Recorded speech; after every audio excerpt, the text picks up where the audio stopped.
Israel ಮತ್ತು Iran ಮಧ್ಯೆ ನಡೆಯುತ್ತಿರುವಂತಹ ಯುದ್ಧದ ಕರಿಛಾಯೆ ಕರುನಾಡಿನ ಮೇಲೆ ಬಿದ್ದಿದೆ. ಗ್ಯಾಸ್ ಸಪ್ಲೈ ಇಲ್ಲದೆ ಜನ ಪರದಾಡೋದಕ್ಕೆ ಶುರು ಮಾಡಿದ್ದಾರೆ. ಹೋಟೆಲ್ಗಳು ಬಂದ್ ಆಗಿದ್ದು ದೇವಸ್ಥಾನಕ್ಕೂ ಯುದ್ಧದ ಎಫೆಕ್ಟ್ ತರ್ತಾ ಇದೆ.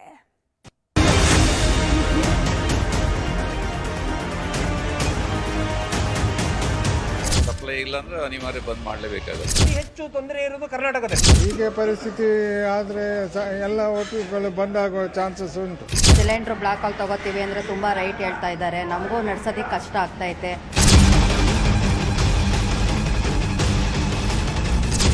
ಗಲ್ಫ್ ರಾಷ್ಟ್ರಗಳ ಯುದ್ಧದ ಕಾರ್ಮೋಡ ದೇಶಾದ್ಯಂತ ಹಾಗೆ ರಾಜ್ಯಾದ್ಯಂತ ಆವರಿಸಿದೆ. ಹೋಟೆಲ್ಗಳಲ್ಲಿ ಮೆನು ಕಾರ್ಡ್ ಚಿಕ್ಕದಾಗಿದೆ. ಬಂಕ್ಗಳ ಮುಂದೆ ವಾಹನಗಳ ಕ್ಯೂ ದೊಡ್ಡದಾಗಿದೆ. ಏಜೆನ್ಸಿಗಳ ಮುಂದೆ ಜನರ ಕ್ಯೂ ಇದೆ. ಗ್ಯಾಸ್ ಪೂರೈಕೆಯಲ್ಲಿ ಅಭಾವ ಸೃಷ್ಟಿಯಾಗಿದ್ದರಿಂದ ರಾಜ್ಯದ 30% ಹೋಟೆಲ್ಗಳು ಬಂದಾಗುವ ಪರಿಸ್ಥಿತಿ ಬಂದೊದಗಿದೆ. ಅಧಿಕ ಗ್ಯಾಸ್ ಬಳಸಿ ಮಾಡುವ ತಿಂಡಿ ಊಟಕ್ಕೆ ಬ್ರೇಕ್ ಬಿದ್ದಿದೆ. ಪೂರಿ, ವಡೆ, ಬಜ್ಜಿ, ಬೋಂಡಾ ತಿಂಡಿಗಳು ಹೋಟೆಲ್ಗಳಲ್ಲಿ ಬೇಯ್ತಿಲ್ಲ. ಹಾಗೆ ಚೈನೀಸ್ ಫುಡ್, ಉತ್ತರ ಭಾರತದ ಊಟಕ್ಕೂ ಬ್ರೇಕ್ ಬಿದ್ದಿದೆ. ಗ್ಯಾಸ್ ಬಂದ್ ಮಾಡಿ ಸೌದೆ ಒಲೆ ಬಳಕೆ ಮಾಡಿ ಅಡುಗೆ ಮಾಡೋ ಸ್ಥಿತಿ ಎದುರಾಗಿದೆ. ಕೆಲ ಹೋಟೆಲ್ಗಳು ಸಪ್ಲೈಯರ್ ಸೇರಿದಂತೆ ಸಿಬ್ಬಂದಿಯನ್ನು ಕಟ್ ಮಾಡಿವೆ. ಹಾಗೆ ಹೋಟೆಲ್ನ ಸಿಟ್ಟಿಂಗ್ ಕೆಪಾಸಿಟಿಯನ್ನು ಇಳಿಸಲಾಗಿದೆ. ಅತಿ ಹೆಚ್ಚು ತೊಂದರೆ ಇರೋದು ಕರ್ನಾಟಕದಲ್ಲಿ. ಬೇರೆ ಯಾವ ರಾಜ್ಯದ ಇಷ್ಟು ತೊಂದರೆ ಇಲ್ಲ. ಯಾಕಂದ್ರೆ ತಮಿಳುನಾಡು ಒಳಗೆ 2 ಸಿಲಿಂಡರ್ 3 ಸಿಲಿಂಡರ್ ಕೊಡ್ತಾ ಇದ್ದಾರೆ. ಆದ್ರೆ ಕರ್ನಾಟಕದಲ್ಲೇ ಇದ್ದಕ್ಕಿದ್ದಾಗೆ ಕ್ಲೋಸ್ ಮಾಡಿದ್ದು ಕರ್ನಾಟಕದಲ್ಲಿ. ಇದು ಯಾಕಾಯ್ತು ಅಂತ ಗೊತ್ತಾಗ್ತಾ ಇಲ್ಲ. ಸಾಧಾರಣ 1 ತಾರೀಕು ಮಾರ್ಚ್ನಿಂದ ಈ ಪ್ರಾಬ್ಲಮ್ ಕ್ರಿಯೇಟ್ ಆಗಿದೆ. ಕಮರ್ಷಿಯಲ್ ಸಿಲಿಂಡರ್ ಪ್ರೊಡಕ್ಷನ್ ಮಾಡಬಾರದೆಂದು ಕೇಂದ್ರ ಸರ್ಕಾರ ಆಯಿಲ್ ಕಂಪನಿಗಳಿಗೆ ಸೂಚನೆ ಕೊಟ್ಟಿದೆ. ಇದರಿಂದ ನಮಗೆ ಸಪ್ಲೈ ಇಲ್ಲ. ಹೀಗೆ ಪರಿಸ್ಥಿತಿ ಆದರೆ ಎಲ್ಲ ಹೋಟೆಲ್ಗಳು ಬಂದ್ ಆಗೋ ಚಾನ್ಸಸ್ ಉಂಟು. ಸರ್, ನಮ್ಮಲ್ಲೂ ಕಸ್ಟಮರ್ ಎಲ್ಲ ತುಂಬಾ ಮಾಡ್ತಾ ಇದ್ದಾರೆ. ಊಟಕ್ಕೆಲ್ಲ ಕೆಲವೊಂದೆಲ್ಲ ಮೆನು ಎಲ್ಲ ಕಟ್ ಮಾಡ್ತಾ ಇದ್ದೀವಿ. ಸಿಲಿಂಡರ್ ಬ್ಲಾಕ್ ಅಲ್ಲಿ ತಗೋತೀವಿ ಅಂದ್ರೆ ತುಂಬಾ ರೈಟ್ ಹೇಳ್ತಾ ಇದ್ದಾರೆ. ನಮಗೂ ನಡ್ಸೋದಕ್ಕೆ ಕಷ್ಟ ಆಗ್ತೈತೆ. ಏನ್ ಮಾಡೋದು ಅಂತ ಗೊತ್ತಾಗ್ತಾ ಇಲ್ಲ. ಕಸ್ಟಮರ್ ಎಲ್ಲ ಸ್ವಲ್ಪ ಬೇಜಾರು ಮಾಡ್ಕೊಂಡು ವಾಪಸ್ ಹೋಗ್ತಾ ಇದ್ದಾರೆ. ನಮ್ಮ ಏಜೆನ್ಸಿಗೆ ಫೋನ್ ಮಾಡುವಾಗ ಫೋನೇ ಎತ್ತಾ ಇಲ್ಲ. ಮುಂಚೆ ಮಾಮೂಲು ಹಾಕ್ತಿತ್ತು, ಅವರು ಫೋನೇ ಎತ್ತಾ ಇಲ್ಲ. ಬೇರೆ ಒಂದು 5 ಕೆಜಿದು 2 ಸಿಲಿಂಡರ್ ಸಿಕ್ತು. ಅದು 5 ಕೆಜಿಗೆ 750 ಕೊಟ್ಟು ತಗೊಂಡು ಬಂದೆ. ಇವತ್ತು ಸಾಯಂಕಾಲ ತನಕ ಮ್ಯಾನೇಜ್ ಆಗ್ತದೆ. ನಾಳೆಗೆ ನೋಡ್ಬೇಕು, ಏನಾದ್ರು ಏಜೆನ್ಸಿ ಕೊಟ್ಟರೆ ಓಪನ್ ಮಾಡಲಿ, ಇಲ್ಲಾಂದ್ರೆ ಅದು ಏಜೆಂಟ್ ಓಪನ್ ಮಾಡೋದು ಕಷ್ಟ ಆಗ್ತದೆ. ಸರ್, ಮೇನ್ ಪ್ರಾಬ್ಲಮ್ ಎಲ್ರಿಗೂ ಗೊತ್ತಿರಂಗೆ ಸಿಲಿಂಡರ್ ಅದೇ ಪ್ರಾಬ್ಲಮ್. ಯಾಕೆಂದ್ರೆ ಹೋಟೆಲ್ ಡಿಪಾರ್ಟ್ಮೆಂಟ್ ಅಲ್ಲಿ ಸಿಲಿಂಡರ್ ಇಲ್ಲದೆ ಹೋದ್ರೆ ಈಗ ಅಟ್ ಪ್ರೆಸೆಂಟ್ ಸಿಚುವೇಶನ್ ಅಲ್ಲಿ ಸಿಲಿಂಡರ್ ಇದ್ರೇನೆ ಅಡಿಗೆ ಅಥವಾ ಈ ಕಾಫಿ ಟೀಗೂ ನಮ್ಗೆ ಸಿಲಿಂಡರ್ ಬೇಕೇ ಬೇಕು. ಸೊ ಈ ತರ ಆಗೈತೆ. ನಮ್ಮ ಹತ್ರ ಏನ್ ಸ್ಟಾಕ್ ಇತ್ತು ಅದು ನೆನ್ನೆವರೆಗೂ ಆಯ್ತು. ಇವತ್ತು ಬೆಳಿಗ್ಗೆಯಿಂದ ಸಿಲಿಂಡರ್ಗಳಿಲ್ಲ. ಸೊ ಹಾಗಾಗಿ ಎಲ್ಲ ಸ್ಟಾಫ್ ಬಂದಿದ್ದಾರೆ. ಅವ್ರನ್ನ ಹಂಗೆ ಕಳಿಸ್ಬೇಕಲ್ಲ. ಈಗ ಅವ್ರ ಮನೇಲಿದ್ರು ನಾವು ಅದ್ರದ್ದು ಪೇಮೆಂಟ್ ಏನಿದೆ ಅದು ಕೊಡ್ಲೇಬೇಕು. ಬಟ್ ಬಂದಿರೋದ್ರಿಂದ ಕ್ಲೀನಿಂಗ್ ಅಂತ ಒಂದು ಪರ್ಪಸ್ ಮಾಡಿ ಮಾಡಿಸ್ತಾ ಇದೀವಿ. ತುಂಬಾ ಹಿಂಸೆ ಆಯ್ತೈತೆ. ಗ್ಯಾಸ್ ಪೂರೈಕೆಯಾಗದ ಹಿನ್ನೆಲೆಯಲ್ಲಿ ಬೆಂಗಳೂರಿನಲ್ಲಿ ಆಟೋ, ಕ್ಯಾಬ್ ಪ್ರಯಾಣವೂ ದುಸ್ತರವಾಗ್ತಿದೆ. ಗ್ಯಾಸ್ ತುಂಬಿಸಿಕೊಳ್ಳಲು ಬಂಕ್ಗಳ ಮುಂದೆ ವಾಹನಗಳು ಕ್ಯೂ ನಿಂತಿವೆ. ಒಂದು ಕಡೆ ಗ್ಯಾಸ್ ಸಿಕ್ತಿಲ್ಲ, ಇನ್ನೊಂದು ಕಡೆ ಗ್ಯಾಸ್ ಸಿಕ್ಕಿದ್ರೂ ಬೆಲೆ ಜಾಸ್ತಿ ಕೇಳುತ್ತಿದ್ದಾರೆ. ಆಟೋ, ಕಾರುಗಳ ಸಿಎನ್ಜಿ ದರ 1 ಕೆಜಿಗೆ ಈಗ 90 ರೂಪಾಯಿ ಆಗಿದೆ. ನಿನ್ನೆಯಿಂದ LPG ಗ್ಯಾಸ್ ಪೂರೈಕೆ ಆಗುತ್ತಿಲ್ಲ. ಜಾಸ್ತಿ ದುಡ್ಡು ಕೊಡ್ತೇವೆ ಅಂದ್ರೂ ಗ್ಯಾಸ್ ಸಿಗುತ್ತಿಲ್ಲ. ಬೆಂಗಳೂರಿನ ಕೆಲ ಗ್ಯಾಸ್ ಬಂಕ್ಗಳು ಬಂದಾಗಿವೆ. ಆಟೋ, ಕ್ಯಾಬ್ ನಂಬಿರುವ ಚಾಲಕರಿಗೆ ಸಂಕಷ್ಟ ಎದುರಾಗಿದೆ. ನಮಗೆ ಸ್ಟಾಕ್ ಬರ್ತಾ ಇಲ್ಲ ಸರ್. ಅಲ್ಲಿ ಇರಾನ್ ಇಸ್ರೇಲ್ ಯುದ್ಧ ಆಗಿರೋದ್ರಿಂದ ನಮ್ಮ ಪ್ಲಾಂಟಿಗೆ ಗ್ಯಾಸ್ ಸಪ್ಲೈ ಆಗ್ತಾ ಇದೆ ಅಂತ, ಆದರೂ ಕಮ್ಮಿ ಪ್ರಮಾಣದಲ್ಲಿ ಬರ್ತಾ ಇದೆ. ಹಾಗಾಗಿ ಅವರು ನಮ್ಮವರೆಲ್ಲ ಕಡೆ ಎಲ್ಲ ಬಂಕ್ ಇದೆಯಲ್ಲ, ಸ್ವಲ್ಪ ಕೊಡ್ತಾ ಇದ್ದಾರೆ. ಹಾಗಾಗಿ ಈ ಥರ ಪ್ರಾಬ್ಲಮ್ ಆಗಿದೆ ಸರ್. ಅದರಲ್ಲಿ ರೇಟ್ ಜಾಸ್ತಿ ಬೇರೆ ಆಗಿದೆ. ಅಲ್ಲಿ ಏನು ಪ್ರೈಸ್ ಇರುತ್ತೋ ಅದ್ರ ಮೇಲೆ ಇದು ಮಾಡ್ತಾ ಇದ್ದಾರೆ. ಅದರಿಂದ ಆಟೋದವರಿಗೆ ಸಮಸ್ಯೆ ಆಗಿದೆ. ಆಗುತ್ತೆ ಸರ್, 1 or 2 days ಬಗೆಹರಿಯುತ್ತೆ. ಬಟ್ ಅವರು ಕೋಆಪರೇಟ್ ಮಾಡಬೇಕು. ಬಂಕ್ನವ್ರಿಗೂ ಅವರು ಕೋಆಪರೇಟ್ ಮಾಡಬೇಕು. ಅವ್ರು ಕೋಆಪರೇಟ್ ಮಾಡೋ ಪೇಷನ್ಸ್ ಇಲ್ಲ ಅವ್ರಿಗೆ. ನಾವೇನೋ ತಗೊಂಡು ಅವ್ರ ಮನೆ ಖರೀದಿ ಮಾಡಿರೋ ತರ ಅವರುಗಳು ಆಡ್ತಾರೆ. ದರಗಳು ನಿಗದಿ ಆಗಿರ್ಬೇಕಾದದ್ದು ಇಲ್ಲಿ ಇವ್ರು ನಮ್ಮನ್ನು ಲೂಟಿ ಮಾಡ್ತಾವ್ರೆ. ಚಾಲಕರುಗಳು ಗ್ರಾಹಕರುಗಳನ್ನ ಲೂಟಿ ಮಾಡ್ತಾವ್ರೆ. ಗ್ರಾಹಕರುಗಳು ನಮ್ಮನ್ನು ಲೂಟಿ ಮಾಡ್ಕೊಂಡು ನಮ್ಮ ಕಂಪ್ನಿಗಳಿಗೆ ಕೊಡ್ತಾ ಇದೀವಿ, ಅಷ್ಟೇ ವ್ಯತ್ಯಾಸ. ಈಗ ಇಂಥ ಬಂಕ್ಗಳು ಎನ್ಕ್ಯಾಶ್ ಮಾಡ್ಕೊಂಡು ಇವತ್ತು 85 ರೂಪಾಯಿ ಗ್ಯಾಸ್ ಮಾಡ್ಕೊಂಡು ಚಾಲಕರುಗಳನ್ನ ಲೂಟಿ ಮಾಡ್ತಿರೋದ್ರಿಂದ ಈಗ 10 ಜನದ ಒಗ್ಗಟ್ಟೇನು ಅಂತಕ್ಕಂಥದ್ದನ್ನ ಇಲ್ಲಿ ತೋರಿಸಿದ್ವಿ. ಹಾಗೆ ಸರ್ಕಾರಗಳು ಕೂಡ ಮಧ್ಯಸ್ಥಿಕೆಯನ್ನು ವಹಿಸಿಕೊಂಡು ಆದಷ್ಟು ದರ ನಿಗದಿಪಡಿಸೋದ್ರ ಬಗ್ಗೆ ಬಡವರನ್ನ ನೋಡಬೇಕು ಅಂತೇಳಿ ನಾನು ಸರ್ಕಾರಕ್ಕೆ ಕಣ್ತರ್ ನೋಡಬೇಕು. ಮಿನಿಮಮ್ 36 ರೂಪಾಯಿ, ಕಿಲೋಮೀಟರ್ಗೆ 18 ರೂಪಾಯಿ ಇದೆ. ಇನ್ನು ಮಾಮೂಲಿ ಅಗ್ರಿಗೇಟರ್ ಕಂಪನಿಗಳಲ್ಲೆಲ್ಲವೂ ಕೂಡ ಇನ್ನೇನು ಮಾಮೂಲಿ ಇದ್ದೇ ಇರುತ್ತೆ. ಈಗ ಇವ್ರು ಹೇಳೋ ಲೆಕ್ಕಾಚಾರ ನೋಡ್ಕೊಂಡ್ರೆ ಬೇರೆ ಎಲ್ಲೋ ಯುದ್ಧ ಆಗ್ತಾ ಇರೋದಕ್ಕೆ ಭಾರತದ ಬಡಜನದ ಆಟೋ ಚಾಲಕರುಗಳ ಮೇಲೆ ಸಂಪೂರ್ಣವಾಗಿ ಹೊರೆಯನ್ನು ಹಾಕಿ ಇವ್ರನ್ನೆಲ್ಲ ಮುಂದೆ ಮಲಗಿಸ್ತಾರೆ ಅಂತ ಅನ್ಸುತ್ತೆ. ಸರ್ಕಾರ ಮಧ್ಯಸ್ಥಿಕೆಯನ್ನು ವಹಿಸ್ಕೊಳ್ಳಿಲ್ಲ ಅಂದ್ರೆ ಏನ್ ಮಾಡೋದು ಹೇಳಿ. ಜೀವನ ಬಹಳ ಕಷ್ಟಕ್ಕೆ ಬಂದ್ಬಿಟ್ಟಿದೆ. ಕೆಲ್ಸಕ್ಕೆ ಹೋದ್ರೆ 15 ವಾಚ್ಮ್ಯಾನ್ ಕೆಲಸಕ್ಕೆ 12,000 ಸಂಬಳ ಕೊಡ್ತಾರೆ. ಹೆಂಗ್ ಮಾಡೋದು ಜೀವನ? ಬಾಡಿಗೆ ಕಟ್ಟೋದು, ಮಕ್ಕಳು ಓದಿಸೋದು ಹೆಂಗ್ ಮಾಡೋದು? ಬೇಡ ಸರ್, ಜೀವನ ಬೆಂಗಳೂರು ಜೀವನ ಯಾವತ್ತೂ ಹಿಂಗ್ ಆಗಿರ್ಲಿಲ್ಲ. ಈ ಸರಿ ಅಂತೂ ಬಹಳ ಅಧ್ವಾನ ಆಗ್ಬಿಟ್ಟದೆ, ಏನು ಅಂತಾನು ಗೊತ್ತಾಗ್ತಾ ಇಲ್ಲ. ಸುಮಾರು ಕಡೆ ಎಷ್ಟು 5-6 ಬ್ಲಾಕ್ ಎಲ್ಲ ಬಂದ್ ಆಗಲ್ಲ. ಹಿಂಗಾದ್ರೆ ಕಷ್ಟ ಆಯ್ತು. ಬೆಲೆ ಐತೆ, ಬೆಲೆನೂ ಜಾಸ್ತಿ ಆಯ್ತು. ಬೆಲೆ ಆದ್ವಾಗ್ಲೂ ಏನೋ ಹಾಕೊಂಡಾರ್ದು ಮನಗೋಗಿ ಸೇರ್ಕೊಳ್ಳೋಣ ಅಂದ್ರೆ ಹೋಗಕ್ಕೆ ಆತಲ್ಲ. ಗ್ಯಾಸೇ ಖಾಲಿ ಆಗೈತೆ, ಅಲ್ಲೇ ನಿಂತಿದ್ದೀನಿ ಸುಮ್ಮನೆ ಅವಲಿಂದ. ನಾನು ಏನ್ ಮಾಡೋದು? ತುಂಬಾ ಕಷ್ಟ ಆಗುತ್ತೆ ಸರ್, ಬಹಳ ಕಷ್ಟ ಆಗುತ್ತೆ. ಯಾಕಂದ್ರೆ ಹಬ್ಬ ಬೇರೆ ಬರ್ತಾ ಇದೆ. ಏನ್ ಮಾಡೋಣ ಹೇಳಿ? ವರ್ಷಕ್ಕೊಂದು ನಮ್ಗೆ ಉಗಾದಿ, ಹೊಸ ವರ್ಷ. ಈಗ ಏನ್ ಮಾಡೋದು? ಪಾಪ ಸಾಬ್ರಿಗೆ ರಂಜಾನ್ ಬರ್ತಾ ಇದೆ, ಅವ್ರ ಹೆಂಗೆ ಜೀವನ ಮಾಡೋದು? ನಿಜವಾಗ್ಲೂ ತುಂಬಾ ಕಷ್ಟ ಆಗುತ್ತೆ. ದಯವಿಟ್ಟು ಇದಕ್ಕೇನಾದ್ರು ನಮ್ಗೊಂದು ಸಹಾಯ ಮಾಡ್ಬೇಕಂತ ಕೇಳ್ಕೊಂತ ಇದ್ದೀನಿ.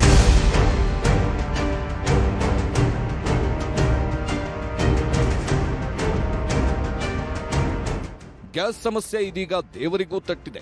ರಾಜ್ಯದ ಪ್ರಮುಖ ದೇವಸ್ಥಾನಗಳ ದಾಸೋಹ ಭವನಕ್ಕೆ ಗ್ಯಾಸ್ ಪೂರೈಕೆ ಆಗದಿರುವುದು ಆತಂಕ ತಂದೊಡ್ಡಿದೆ. ಬಹುತೇಕ ದೇವಸ್ಥಾನಗಳಲ್ಲಿ ಸದ್ಯಕ್ಕೆ ದಾಸೋಹ ನಿಲ್ಲೋದಿಲ್ಲ. ಕೆಲ ಹೋಟೆಲ್ಗಳು ಸೌದೆ ಒಲೆ, ಸ್ಟೀಮ್ನಂತ ಪರ್ಯಾಯ ವ್ಯವಸ್ಥೆ ಮಾಡಿಕೊಂಡಿವೆ. ಬೆಂಗಳೂರಿನ ಬನಶಂಕರಿ ದೇಗುಲದಲ್ಲಿ ಪ್ರಸಾದಕ್ಕೆ ಸದ್ಯಕ್ಕೆ ಸಮಸ್ಯೆ ಇಲ್ಲ. ಗ್ಯಾಸ್ ಬರದಿದ್ದರೂ ಪರ್ಯಾಯ ವ್ಯವಸ್ಥೆಗೆ ಆಡಳಿತ ಮಂಡಳಿ ಮುಂದಾಗಿದೆ. ಬೆಂಗಳೂರಿನ ಇಸ್ಕಾನ್ ದೇವಾಲಯದಲ್ಲಿ ಸಮಸ್ಯೆ ಆಗಿಲ್ಲ, ಪ್ರಸಾದ ವಿತರಣೆ ಆಗುತ್ತಲೇ ಇದೆ. ಚಾಮರಾಜನಗರ ಜಿಲ್ಲೆ ಮಲೆಮಹದೇಶ್ವರ ಬೆಟ್ಟದಲ್ಲಿ 10 ದಿನಗಳಿಗೆ ಆಗುವಷ್ಟು ಗ್ಯಾಸ್ ಇದೆ. ಕುಕ್ಕೆ ದೇವಸ್ಥಾನದ ಅನ್ನದಾನಕ್ಕೆ 3 ದಿನ ಸಮಸ್ಯೆ ಆಗಲ್ಲ. ಮೈಸೂರು ಚಾಮುಂಡಿ ಬೆಟ್ಟದಲ್ಲಿ ಅನ್ನಪ್ರಸಾದಕ್ಕೆ 2 ವಾರ ಸಮಸ್ಯೆ ಇಲ್ಲವೇ ಇಲ್ಲ. ತುಮಕೂರಿನ ಸಿದ್ಧಗಂಗಾ ಮಠದಲ್ಲೂ ಸದ್ಯಕ್ಕಿಲ್ಲ ಸಮಸ್ಯೆ. ಪ್ರಸಾದ ದಾಸೋಹ ಇದ್ದೇ ಇರುತ್ತೆ. ನಮಗೆ ಈಗ 4 ಸಿಲಿಂಡರ್ ಇದೆ. 4 ಸಿಲಿಂಡರ್ ಮುಗಿಯೋವರೆಗೂ ನಾವು ವ್ಯವಸ್ಥೆ ಮಾಡ್ತೀವಿ, ಪ್ರಸಾದಕ್ಕೆ ಯಾವುದೇ ತೊಂದರೆ ಇಲ್ದಂಗೆ. ಅದು ಮುಗಿದ ಮೇಲೆ ಬದಲಿ ವ್ಯವಸ್ಥೆ ಆಡಳಿತ ಮಂಡಳಿ ಜೊತೆ ಮಾತಾಡಿ ನಾವು ಯಾವ ಥರ ಮುಂದಿನ ಕ್ರಮ ಕೈಗೊಳ್ಬೇಕು ಅನ್ನೋ ಮಾತಾಡಿ ಪ್ರಸಾದ ಅಂತೂ ನಿಲ್ಲಿಸಲ್ಲ. ಇದನ್ನೇ ಎಷ್ಟೋ ಜನ ಭಕ್ತಾದಿಗಳು ನಂಬ್ಕೊಂಡು ಪ್ರಸಾದಕ್ಕೆ ಅಂತ ಬರ್ತಾರೆ. ಅವರಿಗೆ ತೊಂದರೆ ಆಗಬಾರ್ದು ಅಂತ ಕಡಿಮೆ ಪ್ರಮಾಣದಲ್ಲಾದರೂ ಕೊಟ್ಟು ನಾವು ವ್ಯವಸ್ಥೆ ಮಾಡ್ತೀವಿ. ಪ್ರಾಧಿಕಾರದಲ್ಲಿ ನಮಗೆ ಪ್ರಸಾದ ಮಾಡಲಿಕ್ಕೆ ಭಕ್ತಾದಿಗಳಿಗೆ ಯಾವುದೇ ರೀತಿಯ ಒಂದು ಅನಿಲದ ಗ್ಯಾಸ್ ಸಿಲಿಂಡರ್ಗಳ ತೊಂದರೆ ಇಲ್ಲ. ಈಗಾಗಲೇ ನಮಗೆ ಸುಮಾರು 150 ಅನಿಲ ಸಿಲಿಂಡರ್ಗಳು ನಾವು ಸ್ಟಾಕ್ ಇಟ್ಕೊಂಡಿದ್ದೀವಿ. ಇನ್ನ ತನಕ ಏನ್ ನೋಡಿಲ್ಲ, ಇನ್ನ ಏನಾಗತ್ತೆ ಗೊತ್ತಾಗತ್ತೆ ಆಮೇಲೆ. ಇನ್ನ ಏನಾಗಿಲ್ಲ. ನೀವು ಗ್ಯಾಸ್ ಅಲ್ಲಿ ಅಡಿಗೆ ಮಾಡ್ತೀರಾ? ಹಾ, ಗ್ಯಾಸ್ ನಲ್ಲಿ ಮಾಡ್ತೀವಿ. ಎಲ್ಲಿ? ಇಲ್ಲಿ ಕೆಳಗಡೆ ನಮ್ ಕಿಚನ್ ಇದೆಲ್ಲ ಅಲ್ಲಿ. ಏನ್ ತೊಂದರೆ ಇನ್ನ ಏನ್ ಬಂದಿಲ್ಲ. ಈ ಮಧ್ಯೆ ಸಿಲಿಂಡರ್ಗಳ ನಿರ್ವಹಣೆಗೆ ಮುಜರಾಯಿ ಇಲಾಖೆ ಆಯುಕ್ತರನ್ನ ನೇಮಿಸಿದೆ. ದೇವಸ್ಥಾನಗಳಲ್ಲಿ ಸಿಲಿಂಡರ್ಗಳ ಕೊರತೆ ಎದುರಾದರೆ ಆಯುಕ್ತರನ್ನ ಸಂಪರ್ಕಿಸಲು ಸೂಚಿಸಿದೆ. ಭಕ್ತರಿಗೆ ತೊಂದರೆ ಆಗದಂತೆ ನೋಡಿಕೊಳ್ಳಲು ಮುಜರಾಯಿ ಸಚಿವ ರಾಮಲಿಂಗಾರೆಡ್ಡಿ ಸೂಚನೆ ನೀಡಿದ್ದಾರೆ. ನಾವು ಕಮಿಷನರ್ಗೆ ಮಾತಾಡಿ ಸ್ವಲ್ಪ ಸಂಬಂಧಪಟ್ಟವ್ರ ಹತ್ರ ಮಾತಾಡಿ ಏನು ತೊಂದರೆ ಆಗದ ರೀತಿ ಅಂತ ನೋಡ್ಕೊಳ್ಳಿ ಅಂತ ಹೇಳಿದ್ದೀನಿ. ಹಿಂದೆ ಎಲ್ಲ ಕಟ್ಟಿಗೆ ಉಪಯೋಗಿಸ್ತಾ ಇದ್ರು, ಈಗೆಲ್ಲ ಕಟ್ಟಿಗೆ ಎಲ್ಲ ಹೋಯ್ತು, ಭಾಳ ದಿನ ಆಯ್ತಲ್ಲ. ಸ್ವಲ್ಪ ಯಾಕೆಂದರೆ ಅಲ್ಲಿ ಹೋಗಂಥ ಭಕ್ತಾದಿಗಳಿಗೆ ದೇವರ ದರ್ಶನ ಮಾಡಿ ಪ್ರಸಾದ ತಗೊಂಡ್ರೆ ಮಾತ್ರ ಸಮಾಧಾನ ಆಗೋದು. ಅದ್ರ ಬಗ್ಗೆ ಸ್ವಲ್ಪ ಎಚ್ಚರ ವಹಿಸಿ ಅಂತ ಹೇಳಿದ್ದೀನಿ. ಇನ್ನು ಮದುವೆ ಸಂಭ್ರಮಕ್ಕೂ ಗ್ಯಾಸ್ ಸಮಸ್ಯೆ ತಟ್ಟಿದೆ. ಮದುವೆಗಳಿಗೆ ಬೇಕಾದ ರೇಷನ್ ಇದ್ರೂ ಸಿಲಿಂಡರ್ ಸಿಗ್ತಿಲ್ಲ. ವಾಣಿಜ್ಯ ಬಳಕೆ ಸಿಲಿಂಡರ್ಗೆ 4,000 ಹಣ ಕೊಟ್ಟರೂ ಸಿಗ್ತಿಲ್ಲ. ಬ್ರದರ್ ಮದುವೆ ಇಟ್ಕೊಂಡಿದ್ದೀವಿ. ಆಲ್ಮೋಸ್ಟ್ ಎಲ್ಲ ಲಕ್ಷಾಂತರ ರೂಪಾಯಿ ಖರ್ಚು ಮಾಡಿ ರೇಷನ್ನು ಎಲ್ಲ ಚೌಟ್ರಿ ಬುಕ್ ಮಾಡಿ ಎಲ್ಲ ರೆಡಿ ಮಾಡಿ ಇಟ್ಕೊಂಡಿದ್ದೀವಿ. ಈ ಒಂದು 15 ದಿನದ 20 ದಿನದ ಮುಂಚೆನೇ ನಾವು ಸಿಲಿಂಡರ್ ಕಮರ್ಷಿಯಲ್ಲು ಒಂದು 8 ಸಿಲಿಂಡರ್ ಬುಕ್ ಮಾಡಿದ್ವಿ. ಅವರು ಡೆಲಿವರಿ ಮಾಡ್ತೀವಿ ಅಂತ ಹೇಳಿದರು. ಆದರೆ ಇವತ್ತಿನ ದಿನ ನೋಡ್ರಿ, ಇವಾಗ ಈ ಒಂದು ವಾರದ ಕೆಳಗೆ 1900 2000 ಸಿಗ್ತದೆ ಕಮರ್ಷಿಯಲ್ ಸಿಲಿಂಡರ್ ಸಿಗ್ತೈತೆ. ಇವತ್ತಿನ ದಿನ 4,500 ಕೊಡ್ತೀವಿ ಅಂದ್ರೆ ಒಂದು ಸಿಲಿಂಡರ್ ಸಿಗ್ತಾಯಿಲ್ಲ. ಈ ಮಧ್ಯೆ ಹಾಸ್ಟೆಲ್ ವಿದ್ಯಾರ್ಥಿಗಳಿಗೂ ಸಂಕಷ್ಟ ಎದುರಾಗಿದೆ. ಸಿಲಿಂಡರ್ ಕೊರತೆಯಿಂದಾಗಿ ವಾರ್ಡನ್ಗಳು, ವಿದ್ಯಾರ್ಥಿಗಳು ಪರದಾಡುವಂತಾಗಿದೆ. ಬ್ಲಾಕಲ್ಲೆಲ್ಲ ಮಾರೋದು 5,000 6,000 ಒಂದೊಂದು ಸಿಲಿಂಡ್ರು ಈ ಥರ ಆಗಿದೆ. ಈಗ ಟೈಮಿಗೆ ಸರಿಗೆ ನಾವು ವಿದ್ಯೆನೂ ಕೊಡೋಕ್ಕಾಗ್ತಿಲ್ಲ, ಮಕ್ಕಳಿಗೆ ಊಟನೂ ಕೊಡೋಕ್ಕಾಗ್ತಿಲ್ಲ. ಬೆಂಗಳೂರಿನಲ್ಲಿ ಪಿಜಿಗಳಿಗೂ ಗೈಡ್ಲೈನ್ಸ್ ಹೊರಡಿಸಲಾಗಿದೆ. ಬೆಂಗಳೂರಿನ ಪಿಜಿಗಳಲ್ಲಿ 2 ಹೊತ್ತು ಮಾತ್ರ ಊಟ ಸಿಗಲಿದೆ. ಸೋಮವಾರದಿಂದ ಶುಕ್ರವಾರದವರೆಗೆ 2 ಹೊತ್ತು ಊಟ, ಶನಿವಾರ ಮತ್ತು ಭಾನುವಾರ 3 ಹೊತ್ತು ಊಟ ಸಿಗಲಿದೆ. ದೋಸೆ, ಪೂರಿ, ಚಪಾತಿ ಇತರೆ ಪದಾರ್ಥಗಳಿಗೆ ಬ್ರೇಕ್ ಹಾಕಲಾಗಿದೆ. 20 ಲೀಟರ್ ಎಲೆಕ್ಟ್ರಿಕ್ ರೈಸ್ ಕುಕ್ಕರ್ ಬಳಸಲು ಸಲಹೆ ನೀಡಲಾಗಿದೆ. ಇನ್ನು ಗ್ಯಾಸ್ ಅಭಾವದ ಸಮಸ್ಯೆ ಆಸ್ಪತ್ರೆಗಳನ್ನು ಕಾಡಿದೆ. ಬೆಂಗಳೂರಿನ ವಿಕ್ಟೋರಿಯಾ ಆಸ್ಪತ್ರೆಯ ಕ್ಯಾಂಟೀನ್ಗೆ ಗ್ಯಾಸ್ ಪೂರೈಕೆಯಲ್ಲಿ ವ್ಯತ್ಯಯವಾಗಿದೆ. ಇದರ ನೇರ ಪರಿಣಾಮ ರೋಗಿಗಳ ಮೇಲೆ ಬಿದ್ದಿದೆ. ಪೂರಿ, ದೋಸೆ ಕಟ್ ಮಾಡಲಾಗಿದೆ. Bureau report, news 18. ಅರ್ಚಕ ವೃತ್ತಿ ಮಾಡಿಕೊಂಡಿದ್ದ ಆತ ತಾನಾಯ್ತು ತನ್ನ ಬದುಕಾಯ್ತು ಅಂತಿದ್ದ. ಆದರೆ ಪರಪುರುಷನ ಮೋಹಕ್ಕೆ ಬಿದ್ದ ಈತನ ಹೆಂಡತಿ ಗಂಡನಿಗೆ ಮುಹೂರ್ತವನ್ನ ಇಟ್ಟಿದ್ದಾಳೆ. ವಾರದ ಹಿಂದೆ ಗಂಡನ ಕತೆ ಮುಗಿಸಿದವಳು ಈಗ ಅಂಧರಾಗಿದ್ದಾಳೆ. ಪ್ರಿಯಕರನ ಜೊತೆ ಮುದ್ದೆ ಮುರಿಯುವಂತಾಗಿದೆ.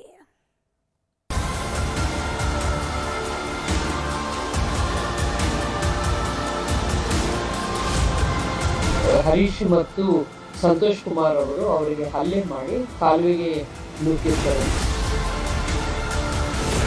ಪೂಜೆಗೆ ಹೋಗಿದ್ದ ಗಂಡ ಪ್ರಿಯಕರನ ಛೂ ಬಿಟ್ಟ ಹೆಂಡತಿ, ಗಂಡನಿಗೆ ಮುಹೂರ್ತ ಇಟ್ಟಳು ಪೂಜಾರಪ್ಪನ ಪತ್ನಿ.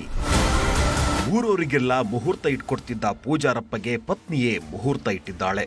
ಯಾವುದೇ ಪೂಜೆ ಪುನಸ್ಕಾರ ಇದ್ರೂ ತಾನೇ ಮುಂದೆ ನಿಂತು ಕಾರ್ಯ ಮಾಡ್ತಿದ್ದವರಿಗೆ ಪತ್ನಿಯೇ ಅಂತ್ಯ ಹಾಡಿದ್ದಾಳೆ. ಪ್ರಾಯದ ಪ್ರಿಯಕರನ ಮೋಹಕ್ಕೆ ಬಿದ್ದವಳು ಗಂಡನನ್ನೇ ನುಂಗಿ ನೀರು ಕುಡಿದಿದ್ದಾಳೆ. ಹೊತ್ತಲ್ಲದ ಹೊತ್ತಲ್ಲಿ ಗಂಡನ ಹೆಣ ಬೀಳ್ತಿದ್ದಂತೆ ಒಳಗೊಳಗೆ ಖುಷಿ ಪಟ್ಟವಳು ತನಗೇನು ಗೊತ್ತಿಲ್ಲ ಅಂತ ಮೊಸಳೆ ಕಣ್ಣೀರು ಸುರಿಸಿದ್ಲು. ನನ್ನ ಗಂಡ ಇಲ್ಲದೆ ನಾನು ಹೇಗೆ ಬದುಕಲಿ, ಇವರೇ ಇಲ್ಲ ಅಂದ್ಮೇಲೆ ನನಗ್ಯಾರು ದಿಕ್ಕು ಅಂತ ಹಸಿ ಹಸಿ ಕತೆ ಹೇಳಿದ್ಲು. ಇವಳ ನವರಂಗಿ ನಾಟಕ ನೋಡಿದವರೆಲ್ಲ ಅಯ್ಯೋ ಪಾಪ ಅಂತ ಸಮಾಧಾನ ಮಾಡಿ ಹೋಗಿದ್ರು. ಇದೆಲ್ಲ ಆಗಿ 1 ವಾರವೂ ಆಗಿಲ್ಲ. ಅಷ್ಟರಲ್ಲೇ ಅಸಲಿ ಕಹಾನಿ ಬಿಚ್ಕೊಂಡಿದೆ. ಸೋಗಲಾಡ್ತಿ ಹೆಂಡತಿಯ ಸುಪಾರಿ ಕಥೆಯನ್ನ ಪೊಲೀಸರೇ ತೆರೆದಿಟ್ಟಿದ್ದಾರೆ.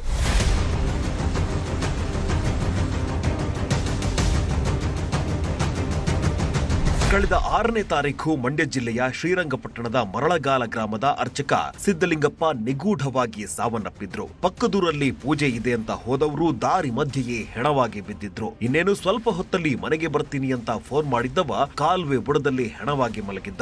ಸಿಡಿಎಸ್ ನಾಲೆಯಲ್ಲಿ ಬೈಕ್ ತೇಲಾಡ್ತಿದ್ರೆ ಎಲ್ಲೆಂದರಲ್ಲಿ ರಕ್ತ ಚೆಲ್ಲಿತ್ತು. ಇದರ ಸ್ವಲ್ಪ ದೂರದಲ್ಲೇ ಸಿದ್ದಲಿಂಗಪ್ಪನ ಹೆಣ ಪತ್ತೆಯಾಗಿತ್ತು. ಮೇಲ್ನೋಟಕ್ಕೆ ಏನೋ ಆಗಿದೆ ಅನ್ನೋದು ಮಾತ್ರ ಕನ್ಫರ್ಮ್ ಆಗಿತ್ತು. ಆದ್ರೆ ಇದರ ಹಿಂದಿನ ಕೈವಾಡ ಯಾರದ್ದು ಅನ್ನೋದು ಮಾತ್ರ ಗೊತ್ತಾಗಿರಲಿಲ್ಲ. ಹೀಗಾಗಿ ಎಲ್ಲ ಆಂಗಲ್ನಲ್ಲೂ ತನಿಖೆ ಶುರು ಮಾಡಿದ ಪೊಲೀಸರು ಸುಪನಾತಿ ಹೆಂಡತಿಯ ಕಾಮದ ಕಥೆಯನ್ನ ಹೊರಗೆಳ್ತಿದ್ದಾರೆ. ಪಕ್ಕದ ಮನೆ ಹುಡುಗನ ಆಸೆಗೆ ಬಿದ್ದವಳು ಗಂಡನಿಗೆ ಗೋರಿ ಕಟ್ಟಿದ್ದಾಳೆ.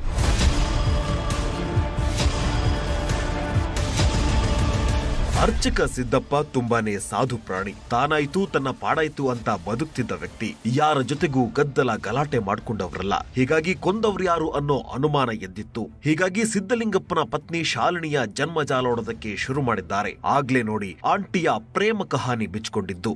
2 ಮಕ್ಕಳ ತಾಯಿಯಾಗಿರೋ ಶಾಲಿನಿ ತಮ್ಮೂರಿನ ಹರೀಶ್ ಅನ್ನೋನ ಮೋಹಕ್ಕೆ ಬಿದ್ದಿದ್ಲು. ಗಂಡ ಪೂಜೆ ಪುನಸ್ಕಾರ ಅಂತ ಹೋದ್ರೆ ಕಿಲಾಡಿ ಆಂಟಿ ಪ್ರಿಯಕರನ ಜೊತೆ ರೂಮ್ ಸೇರ್ಕೊಳ್ತಿದ್ಲು. ಹೀಗಾಗಿಯೇ 1.5 ವರ್ಷದ ಹಿಂದೆ ಗಂಡನ ಕೈಯಲ್ಲೇ ರೆಡ್ ಹ್ಯಾಂಡ್ ಆಗಿ ತಗ್ಲಾಕೊಂಡಿದ್ಲು. ಪತ್ನಿಯ ಕಳ್ಳಾಟ ತಿಳಿದ ಪೂಜಾರಪ್ಪ ಇದನ್ನೆಲ್ಲ ಬಿಟ್ಬಿಡು ಅಂತ ಎಚ್ಚರಿಕೆ ಕೊಟ್ಟಿದ್ದ. ಆದ್ರೆ ಈಕೆ ಗಂಡನ ಮಾತು ಕೇಳೋ ಜಾಯಮಾನದವಳಲ್ಲ. ಶಾಲಿನಿ ಅವರಿಗೆ ಒಬ್ರು ಹರೀಶ್ ಅನ್ನೋರ ಜೊತೆ ಒಂದು ರಿಲೇಶನ್ಶಿಪ್ ಇರುತ್ತೆ. ಆ ರಿಲೇಶನ್ಶಿಪ್ಪಿಂದ ವಿಚಾರ ಸಿದ್ಧಲಿಂಗಪ್ಪ ಅವರಿಗೆ ತಿಳಿದು ಬಂದ್ಬಿಡುತ್ತೆ 1.5 ವರ್ಷದ ಹಿಂದೆ. ತದನಂತರ ಅವರಿಬ್ಬರ ಮಧ್ಯದಲ್ಲಿ ವೈಮನಸ್ಸು ಸ್ಟಾರ್ಟ್ ಆಗುತ್ತೆ. ಗಲಾಟೆಗಳು ಆಗ್ತಾ ಇರುತ್ತೆ. ಆಗ 1 ತಿಂಗಳಿಂದ 1.5 ತಿಂಗಳಿಂದ ಈ ಗಲಾಟೆ ಸ್ವಲ್ಪ ಹೆಚ್ಚಾಗಿರುತ್ತೆ. ಯಾವಾಗ ಇವರಿಬ್ಬರ ಪ್ರೇಮದಾಟಕ್ಕೆ ಗಂಡನೇ ಅಡ್ಡಿಯಾದ್ನೋ ಹೆಣ ಉರುಳಿಸೋ ಪ್ಲಾನ್ ಮಾಡಿದ್ದಾರೆ. ಗಂಡ ಪೂಜೆಗೆ ಹೋಗಿದ್ದ ಸಮಯ ನೋಡ್ಕೊಂಡು ಪ್ರಿಯಕರನಿಗೆ ಮೆಸೇಜ್ ಕಳಿಸಿದ್ಲು. ಆ ಕಡೆ ಗ್ಯಾಂಗ್ ಕಟ್ಕೊಂಡು ಬಂದವ ಸಿದ್ದಲಿಂಗಪ್ಪನನ್ನ ಹೊಡೆದು ಕೊಂದಿದ್ದಾನೆ. ನಂತರ ಯಾರಿಗೂ ಗೊತ್ತಾಗಬಾರದು ಅಂತ ಅಪಘಾತದ ಸೀನ್ ಕ್ರಿಯೇಟ್ ಮಾಡಿದ್ದ. ಸಿದ್ದಲಿಂಗಪ್ಪ ಅವರು ಅದೇ ದಾರಿಲಿ ನಡ್ಕೊಂಡು ಬರ್ಬೇಕಾದ್ರೆ ನಿರ್ಜನ ಪ್ರದೇಶದ ಕಾಲುವೆ ಮೇಲೆ ಹರೀಶ್ ಮತ್ತು ಸಂತೋಷ್ ಕುಮಾರ್ ಅವರು ಅವರಿಗೆ ಹಲ್ಲೆ ಮಾಡಿ ತಲೆಗೆ ಅವ್ರನ್ನ ಇದನ್ನು ಮುಚ್ಚಿ ಹಾಕಲು ಅವ್ರನ್ನ ಕಾಲುವೆಗೆ ನೂಕಿರ್ತಾರೆ ಅಂತ ತಿಳಿದು ಬಂದಿದೆ. ಈ ಪ್ರಕರಣದಲ್ಲಿ ಹರೀಶ್, ಸಂತೋಷ್ ಕುಮಾರ್, ಗಣೇಶ್ ಮತ್ತು ಶಾಲಿನಿ ಅವರನ್ನು ದಸ್ತಗಿರಿ ಮಾಡಿ ಕಾನೂನು ರೀತಿಯ ಕ್ರಮ ತೆಗೆದುಕೊಳ್ಳಲಾಗಿದೆ. ಒಟ್ನಲ್ಲಿ ಗಂಡನ ಕೊಂದು ಪಾಪದ ಹೆಣ್ಮಗಳಂತೆ ಕಣ್ಣೀರಿಟ್ಟವಳು ಕಂಬಿ ಹಿಂದೆ ಸೇರಿದ್ದಾಳೆ. ಆಂಟಿಯ ಆಸೆಗೆ ಬಿದ್ದು ರಕ್ತದ ಕೋಡಿ ಹರಿಸಿದವ ಕೂಡ ಜೈಲು ಸೇರುವಂತಾಗಿದೆ. ಸುನಿಲ್ ಗೌಡ, ನ್ಯೂಸ್ 18 ಮಂಡ್ಯ. ಶಾಲಾ ಕಾಲೇಜು ಲಕ್ಕುಂಡಿಯಲ್ಲಿ ಸಿಕ್ಕ ನಿಧಿಯ ಗಂಟಿನ ಸುದ್ದಿ ಮತ್ತೊಮ್ಮೆ ದೊಡ್ಡದಾಗಿ ಸದ್ದು ಮಾಡ್ತಾ ಇದೆ. ನಿಧಿ ಸಿಕ್ಕಾಗ ಇದು 40 ರಿಂದ 50 ಲಕ್ಷ ಮೌಲ್ಯದ್ದು ಅಂತ ಹೇಳಲಾಗ್ತಿತ್ತು. ಆದ್ರೀಗ ಈ ಚಿನ್ನದ ಬೆಲೆ ಕೋಟಿ ಅನ್ನೋದು ಗೊತ್ತಾಗಿದೆ. ಅಷ್ಟೇ ಅಲ್ಲ, 500 ವರ್ಷಗಳ ಹಿಂದಿನ ರಹಸ್ಯವೂ ಬಿಚ್ಚಿಕೊಂಡಿದೆ. ಇವತ್ತಿನ ಲೆಕ್ಕದಲ್ಲಿ ತಗೊಂಡಾಗ ಸುಮಾರು 80 ಲಕ್ಷ. ಆಂಟಿಕ್ ವ್ಯಾಲ್ಯೂನ ಅದನ್ನು 10 ಪಟ್ಟು ಹಾಕಿದ್ರೆ ಇನ್ನೂ ಜಾಸ್ತಿ ಆಗುತ್ತೆ. ಲಕ್ಕುಂಡಿಯ ನಿಧಿಗೆ ಕೋಟಿ ಬೆಲೆ. ಅಪರೂಪದ ಚಿನ್ನ ಬಯಲಾಯ್ತು ರಹಸ್ಯ. ಜನವರಿ 10, 2026 ಲಕ್ಕುಂಡಿಯಲ್ಲಿ ಸಿಕ್ಕ ಬಂಗಾರದ ನಿಧಿ ಇಡೀ ದೇಶದ ಜನರನ್ನೇ ಬೆಚ್ಚಿ ಬೀಳಿಸಿತ್ತು. ತಾಯಿ ಮಗ ಸೇರ್ಕೊಂಡು ಮನೆಯ ಪಾಯ ತೆಗೆಯುವಾಗ ಮಡಿಕೆಯೊಳಗೆ ಬಂಗಾರದ ರಾಶಿ ಪತ್ತೆಯಾಗಿತ್ತು. ಇದು ದೊಡ್ಡ ಸುದ್ದಿಯಾಗ್ತಿದ್ದಂತೆ ಸರ್ಕಾರ ತಮ್ಮ ಸುಪರ್ದಿಗೆ ಪಡೆದಿತ್ತು. ಆಮೇಲೆ ನಾಗಸರ್ಪ ರಹಸ್ಯದ ಜೊತೆಗೆ ಒಂದೊಂದೇ ಕಥೆಗಳು ಹುಟ್ಕೊಳ್ಳೋದಕ್ಕೆ ಶುರುವಾಗಿದ್ವು. ಲಕ್ಕುಂಡಿಯಲ್ಲಿ ಬಂಗಾರದ ಖಜಾನೆಯೇ ಇದೆ ಅನ್ನೋ ಮಾತುಗಳು ಸಹ ಕೇಳಿ ಬಂದಿದ್ವು. ಹೀಗಾಗಿ ಕೋಟೆ ದೇಗುಲದ ಮುಂದೆ ಉತ್ಖನನ ಕಾರ್ಯ ನಡೆಸಲಾಗಿತ್ತು. ಇದರ ಬೆನ್ನಲ್ಲೇ ಈಗ 465 ಗ್ರಾಂ ತೂಕದ ಚಿನ್ನದ ರಹಸ್ಯ ಬಿಚ್ಚಿಕೊಂಡಿದೆ. ಇದು ಅಂತಿಂತ ಚಿನ್ನವಲ್ಲ, ದೇವಾನುದೇವತೆಗಳಿಗೆ ಹಾಕಿದ್ದ ಚಿನ್ನವಂತೆ. ಹೀಗಾಗಿಯೇ ಈ ಚಿನ್ನದ ಬೆಲೆ 8 ಕೋಟಿ ಅಂತ ಅಂದಾಜು ಕಟ್ಟಲಾಗಿದೆ.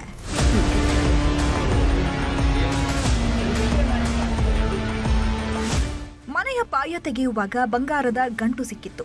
ಇದನ್ನ ಅಳೆದು ತೂಗಿದಾಗ 456 ಗ್ರಾಂ ಇರೋದು ಗೊತ್ತಾಗಿತ್ತು. ಹೀಗಾಗಿ ಇವತ್ತಿನ ರೇಟ್ಗೆ 40 ರಿಂದ 50 ಲಕ್ಷ ಇರಬಹುದು ಅಂತ ಅಂದಾಜಿಸಲಾಗಿತ್ತು.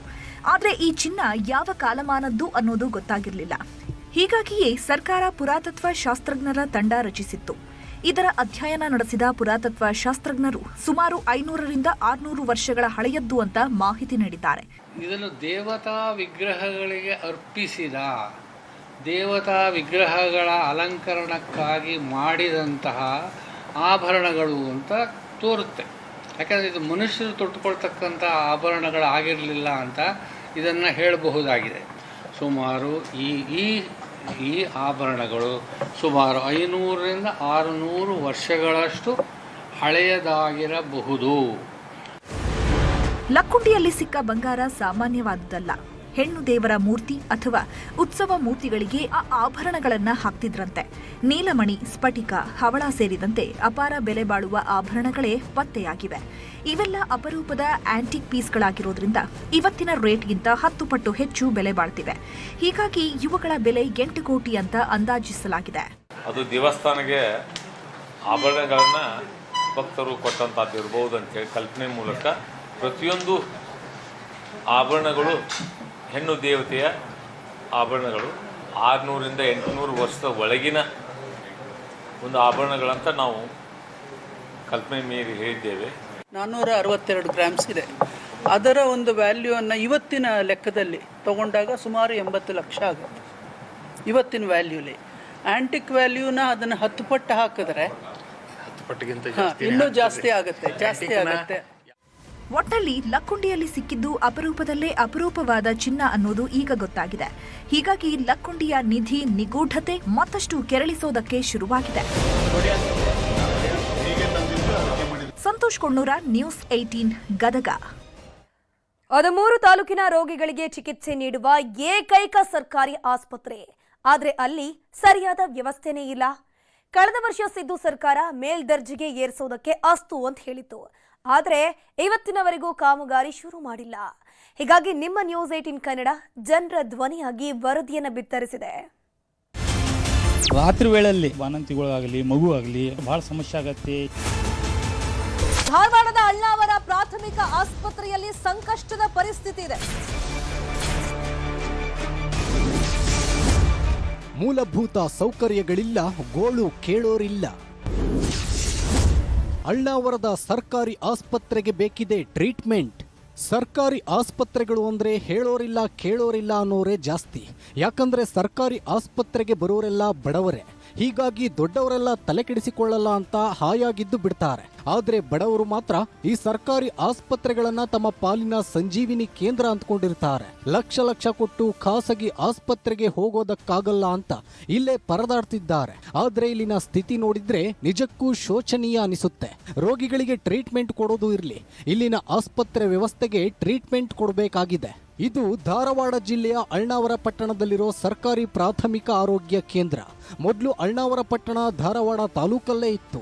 ಆದರೆ ಕೆಲ ವರ್ಷಗಳ ಹಿಂದೆ ರಾಜ್ಯ ಸರ್ಕಾರ 50 ತಾಲೂಕುಗಳನ್ನ ರಚನೆ ಮಾಡಿದಾಗ ಅಳ್ನಾವರವು ತಾಲೂಕಾಗಿ ಅಸ್ತಿತ್ವಕ್ಕೆ ಬಂತು. ಆದ್ರೆ ಏನ್ ಬಂತು ಪ್ರಯೋಜನ? ತಾಲೂಕು ಆಸ್ಪತ್ರೆಯಲ್ಲೇ ಹೇಳೋರಿಲ್ಲ ಕೇಳೋರಿಲ್ಲ. ಈ ಆಸ್ಪತ್ರೆಯನ್ನ ನಂಬಿಕೊಂಡು 3 ತಾಲೂಕುಗಳಿಂದ ಹೆರಿಗೆಗೆ ಬರ್ತಾರೆ. ಆದ್ರಿಲ್ಲಿ ಸರಿಯಾದ ಬೆಡ್ ಇಲ್ಲ, ವೈದ್ಯರ ವ್ಯವಸ್ಥೆಯೂ ಇಲ್ಲ. ರಾತ್ರಿ ಹೊತ್ತಲ್ಲಿ ಬಂದ್ರೆ ಧಾರವಾಡ ಜಿಲ್ಲಾಸ್ಪತ್ರೆಗೆ ಹೋಗಿ ಅಂತಾರಂತೆ. ಹೀಗಾಗಿ ಬಡವರ ಧ್ವನಿಯಾದ ನಿಮ್ಮ ನ್ಯೂಸ್ 18 ಕನ್ನಡ ನಮ್ಮೂರಲ್ಲಿ ನ್ಯೂಸ್ 18 ಅನ್ನೋ ವಿಶೇಷ ಕಾರ್ಯಕ್ರಮದ ಮೂಲಕ ಸಂಬಂಧಪಟ್ಟವರ ಕಣ್ತೆರೆಸೋ ಕೆಲಸ ಮಾಡ್ತಿದೆ.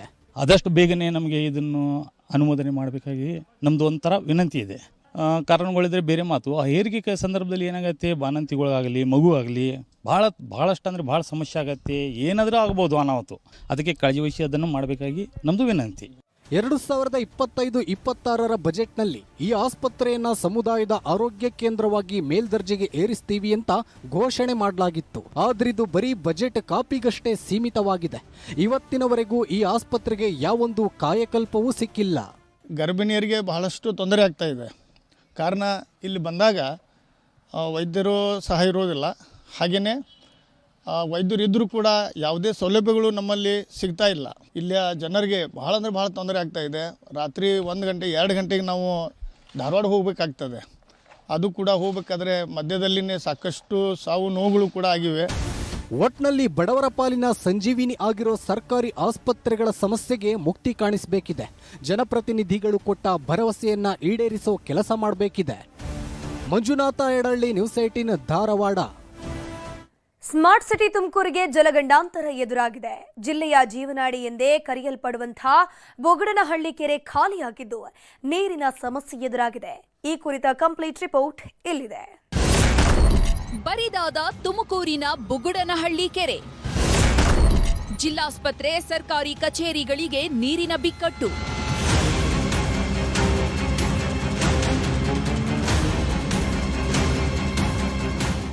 ಸ್ಮಾರ್ಟ್ ಸಿಟಿ ತುಮಕೂರಿಗೆ ಈಗ ಕುಡಿಯುವ ನೀರಿನ ಬಿಸಿ ತಟ್ಟುತ್ತಿದೆ.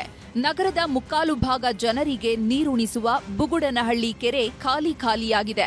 ಬುಗುಡನಹಳ್ಳಿ ಜಲಮೂಲವನ್ನ ಬಿಟ್ರೆ ತುಮಕೂರಿಗೆ ಕುಡಿಯುವ ನೀರು ಪೂರೈಸಲು ಯಾವುದೇ ಮೂಲಗಳೂ ಇಲ್ಲ. ಸಾಮಾನ್ಯವಾಗಿ ಮಳೆಗಾಲದವರೆಗೂ ಆಸರೆಯಾಗ್ತಾ ಇದ್ದ ಈ ಕೆರೆ ಈ ಬಾರಿ ಮಾರ್ಚ್ ತಿಂಗಳಿನಲ್ಲೇ ಬರಿದಾಗುತ್ತಿದೆ. ಪರಿಣಾಮ ತುಮಕೂರು ಮಹಾನಗರ ಪಾಲಿಕೆಯ 35 ವಾರ್ಡ್ಗಳಲ್ಲಿ ನೀರಿನ ಸಮಸ್ಯೆ ತಲೆದೂರಿದೆ. ಈಗಾಗಲೇ ವಾರಕ್ಕೊಮ್ಮೆ ಮಾತ್ರ ನೀರು ಬಿಡಲಾಗ್ತಾ ಇದೆ. ಇತ್ತ ನೀರಿಲ್ಲದೆ ಪರದಾಡುತ್ತಿರುವಂತಹ ಜನರು ಖಾಸಗಿ ಟ್ಯಾಂಕರ್ಗಳಿಗೆ ಮೊರೆ ಹೋಗುವ ಪರಿಸ್ಥಿತಿ ಬಂದಿದೆ. 15 ದಿನದೊಳಗೆ ಹೇಮಾವತಿ ಜಲಾಶಯದಿಂದ ನೀರು ಹರಿಸದಿದ್ರೆ ತುಮಕೂರು ನಗರ ಸಂಪೂರ್ಣ ಸ್ತಬ್ಧವಾಗೋ ಸಾಧ್ಯತೆ ಇದೆ. ಬರೀ ಮನೆಗಳಷ್ಟೇ ಅಲ್ಲದೆ ಜಿಲ್ಲಾಸ್ಪತ್ರೆ, ಖಾಸಗಿ ಆಸ್ಪತ್ರೆಗಳು ಹಾಗೂ ಸರ್ಕಾರಿ ಕಚೇರಿಗಳಿಗೂ ಈ ನೀರಿನ ಬಿಕ್ಕಟ್ಟು ತಟ್ಟಲಿದೆ. ಅಧಿಕಾರಿಗಳು ಪರಿಸ್ಥಿತಿಯನ್ನು ನಿಭಾಯಿಸಲು ಹರಸಾಹಸ ಪಡ್ತಾ ಇದ್ದು ನೀರನ್ನ ಮಿತವಾಗಿ ಬಳಸುವಂತೆ ಮನವಿ ಮಾಡ್ತಿದ್ದಾರೆ. ಇತ್ತ ಸಾರ್ವಜನಿಕರು ನೀರು ಬಾರದೇ ಇದ್ರೆ ಪರಿತಪಿಸೋದಂತೂ ಗ್ಯಾರಂಟಿ ಅನ್ನೋ ಆತಂಕದಲ್ಲಿದ್ದಾರೆ. ಬುಗುಡನಹಳ್ಳಿ ಕೆರೆಗೆ ಹೇಮಾವತಿ ನೀರು ಬಂದ್ರೆ ಮಾತ್ರ ನೀರಿನ ಸಮಸ್ಯೆ ಬಗೆಹರಿಯಲು ಸಾಧ್ಯ.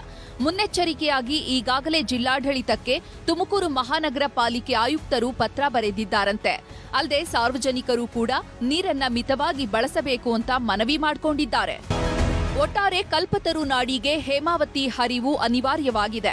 ಸಮಯಕ್ಕೆ ಸರಿಯಾಗಿ ನೀರು ಬಾರದಿದ್ರೆ ತುಮಕೂರು ಜನತೆ ಈ ಬೇಸಿಗೆಯಲ್ಲಿ ಹನಿ ನೀರಿಗೂ ಬೊಗಸೆ ಒಡ್ಡುವ ಕಾಲ ದೂರವಿಲ್ಲ. ವಿಠಲ್, ನ್ಯೂಸ್ 18 ತುಮಕೂರು.